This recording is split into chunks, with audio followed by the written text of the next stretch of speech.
Let's start with real estate, real property, and strip every defect away from it. Because I really think the interesting discussion here is how Bitcoin demonetizes real estate. Let's say you had a piece of commercial real estate. Maybe it's a $2 million warehouse. That's a 100 Bitcoin building as of right now. I happen to pull out a genie in a bottle and says, Michael, I'll give you infinite wishes. So I start casting magic spells to fix the defects in my warehouse. What's the first defect? The warehouse has got a finite life. After 100 years, the warehouse is going to fall down or rust. It's got a problem there. So I say to the genie, why don't you make the building last forever? Like literally immortal. Fine. The building is immortal. Now, the second problem is buildings are prone to damage. So I say to the genie, make it indestructible. No problem. When I made it immortal, I also made it indestructible. So it doesn't matter how often it gets rained on, and if it gets struck by lightning or crashed into it or exploded, it's not going anywhere. Indestructible, immortal building. The insurance goes away if the building is indestructible. Remember, the building was worth $2 million, 100 Bitcoin. Generally, a building that will last forever, that you can't destroy, is more valuable. Now the issue is the building has maintenance fees. There are all sorts of fees normally on an ordinary building. And if I have a building, I have to paint it. That goes away. No repainting, no changing out the roof, no caulking, no fixing cracks. If the maintenance cost of the building goes away, then it's worth even more. Oftentimes, maintenance fees could be 1%, 2%, 3% of the commercial value of the building. So if you pay 3% of the value of the building for the next 100 years, that's 300%. If I took it to zero, building is worth more. That's good. So the genie basically makes it a low maintenance or zero maintenance building. What else drives down the value of the building? Property taxes. There's some kind of property tax. Those taxes can range from 10, 20 basis points a year to 250 basis points a year. In Florida, the property tax on a building that's held as a residence is 200 basis points a year. The $10 million building costs you $200,000 a year to hold it. That's another form of maintenance. So I say to the genie, make the property tax go away. How do we do that? We move it out of space. It's not in a city. It's not in a country. It's in cyberspace. So in cyberspace, there's no property tax. Now I've got an indestructible, immortal, maintenance-free building with no property tax. It's getting a bit more valuable. Now, what's your next wish? So I say to the genie, make the building teleportable. The building is sitting in California, but all the customers are in New York City. So I blink and the building is teleported to New York City. Great. Now they want the building in Tokyo during the Tokyo Olympics. So I blink and the building is there. If I can instantly teleport the building anywhere, that would be better building. I've just upgraded the property a bit more. Now, what impairs the value of the building? A limitation on who you can rent it to. So when I can teleport the building, I can move it to any city, any place where there are people, and I can rent it to them. But the other problem is you can only rent a building maybe by the month, maybe by the year, maybe by the decade. What if I've got someone that's willing to pay me $100,000 a day, but they only want to rent it for 3 days during the Monaco Grand Prix? That's an example. During the inauguration in DC, when there's infinite demand and people will pay 10x as much. I need an office space in DC for 3 weeks. Can you teleport the building there? That would be easier to monetize piece of real estate. So I say to the genie, let me rent it to anyone for any period. Or another way to say it is, I want to be able to rent it anywhere at any frequency. That upgrades the value of the real estate. Now, someone comes along and looks at my warehouse and they go, I would pay you quadruple normal rent, but I only want a quarter of it. I'd like to be able to subdivide it. What if I could subdivide the building into 4 pieces and ship it to 4 different cities and sell it to the highest bidder? The ability to freely subdivide and recombine the property at any frequency makes the property more valuable. Here's the trick. Convert the building into a hotel, divide it into 100 rooms, and then make it into 30 suites, and then rent the suites for 30 hours each, and then recombine it into one big banquet hall, and then convert it back into a warehouse. What you're doing is you're morphing the building day by day, place by place to maximize the rents.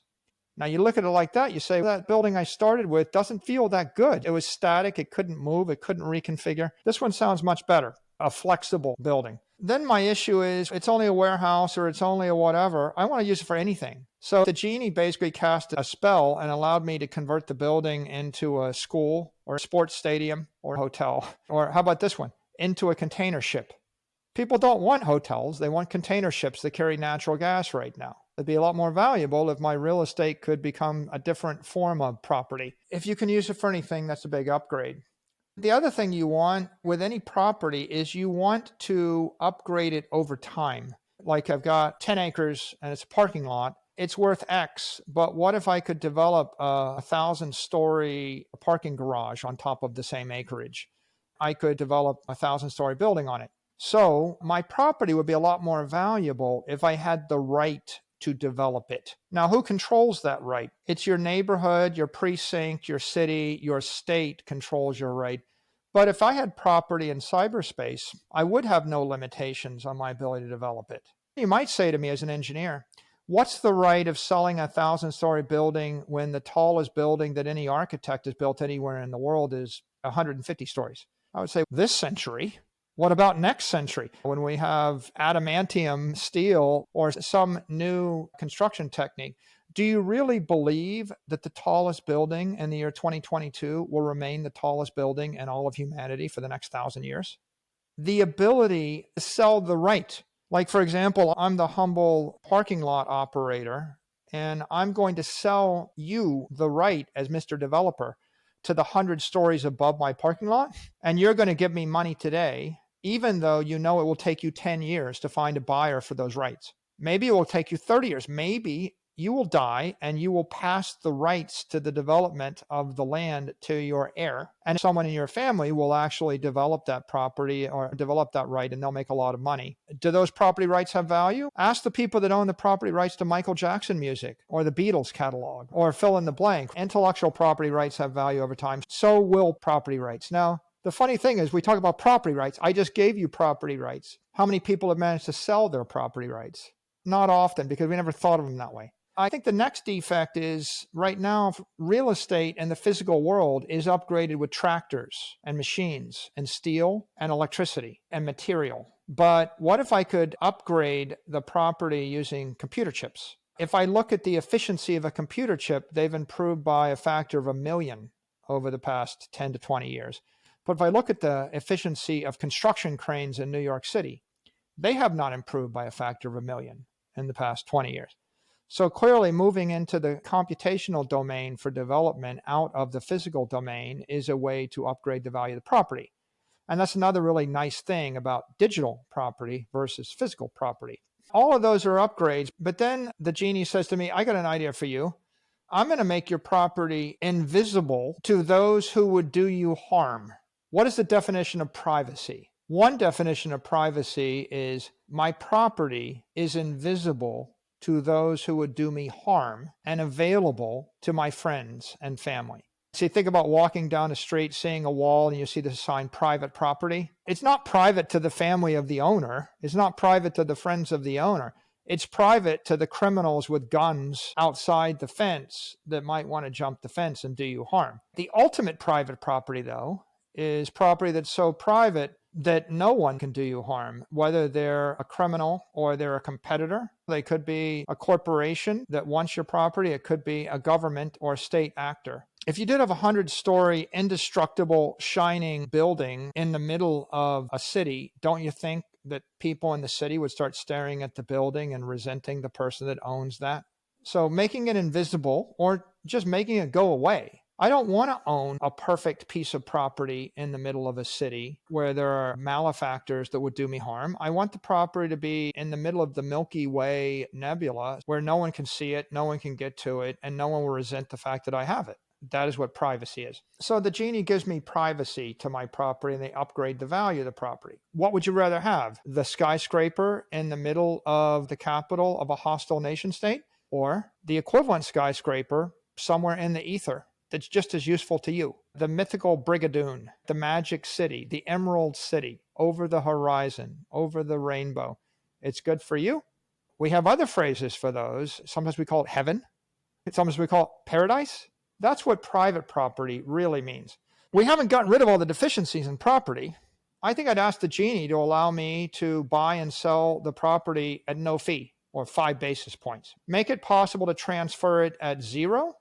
You can transfer Bitcoin on chain or on the Lightning at numbers that are either anywhere from 10 basis points to 1 basis point, and on Lightning less than 1 basis point. So that would be nice. No one's got a cartel on fees. Make the genie, get rid of the oppressive transaction fees. I want my property to be unconfiscatable. If you own a farm outside of a city and the city wants an airport, they can seize your farm by eminent domain. They can buy it at the rate they want to pay. And if you don't want to sell it for that amount, they can just pass a law taking it, and they can pay you whatever they want. And in a war, they're going to take it for nothing. They'll just declare it's a war, and they'll say you have to give it to the public for the public good. And in peacetime, they'll take it for whatever they want.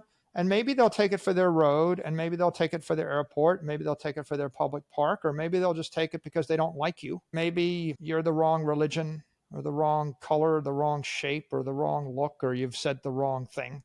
Everything that I've said before to the genie, it still doesn't solve this problem. Assuming that they get past your other defenses, like the fact that you can teleport it anywhere and it's private, then how do you make it unconfiscatable? You still have the option to keep it. If you actually put title to the property in your head as opposed to anywhere else, then it does become unconfiscatable. It can't be seized. I'm not done with that genie. As I pointed out before, the idea of teleporting it is not just teleporting it in space, but also moving it through jurisdictions. Different jurisdictions put different restrictions on it. So I want the property not to be able to be impaired by developmental restrictions. And anything physical, by definition, can be impaired. But anything in the cyberspace, you have a decent opportunity to keep it from being impaired simply by moving it. I talked about renting it at any frequency. But the other right you have with property is to mortgage it, to actually borrow money against it. When I have a building in the state in Atlanta, I can mortgage it to banks that do business in Atlanta. But if someone offers me a better mortgage, if they offer me a mortgage at half the cost, but that is coming from a different nation state, I can't take that mortgage because I can't move the building. When the property becomes flexible, it becomes possible to mortgage it to anywhere, to anyone on earth or in the heavens. Any bank could become the counterparty in the mortgage. But mortgages come in flavors, like generally multi-year, 1 decade, 30 years. What if I wanted to mortgage it at any frequency? So the ability to mortgage to anyone at any frequency is an upgrade. What if I just wanted to borrow some money for the next 30 seconds? Now, why would I want to do that? Here's a practical example. I want to actually borrow money against my property, and every month someone offers me a lower cost, better offer. So I just move it. 1 month I've mortgaged it to a bank in Singapore. Another month I've mortgaged it to a bank in London. A third month I've mortgaged it to a bank in Atlanta. The fourth month I've mortgaged it to a different type of company. It's a very flexible piece of property, and I can move it at any frequency. I'm, in essence, driving down the cost of my capital in the same way that when I rent it at any frequency, I'm driving up the yield on my asset. That makes it a better business. Last idea, I say to the genie, can I just store an entire billion-dollar building in the palm of my hand? What if I could store a 10,000 floor building and I could wear it around my finger? Infinite economic density. The black hole, the white dwarf of money. This infinite density gives me a lot of flexibility to manage the property however I want. And then I think my last twist, I say to the genie, I like the way you fixed my property and made it maintenance-free and indestructible and immortal and allow me to program on a computer and move at the speed of light and make it non-confiscatable, etc. But now I'd like you to guarantee me that you don't sell more than 21 million blocks of this or do this for more than 21 million in the universe forever. So if you actually could get the universe to agree that there'll never be more than 21 million blocks of perfect property, that's the icing on the cake. When I did everything else, I created digital property, but when I capped it at 21 million blocks, I made it digital scarcity, or the ultimate scarce property. What happens to property values when the city passes a law saying that no one can develop any more real estate, you cannot build any more buildings, or you can't build a building more than 10 floors forever in city limits? When you put a restriction on the property development, it drives up the value of all the property within the city dramatically. So here we're talking about putting a hard cap limit on digital property in the universe for all time. That's even much better than 21 million for the next 100 years or until the administration changes or someone passes a law Or 21 million, but only until the United States of America ceases to be a nation state. That's not quite as good as 21 million forever. What I just did there was I made about 18 wishes to my genie, and each wish removed a defect in the property. Now I've got $2 million to invest. Do I want to own a $2 million warehouse in any city in the world, or do I want to own 100 Bitcoin?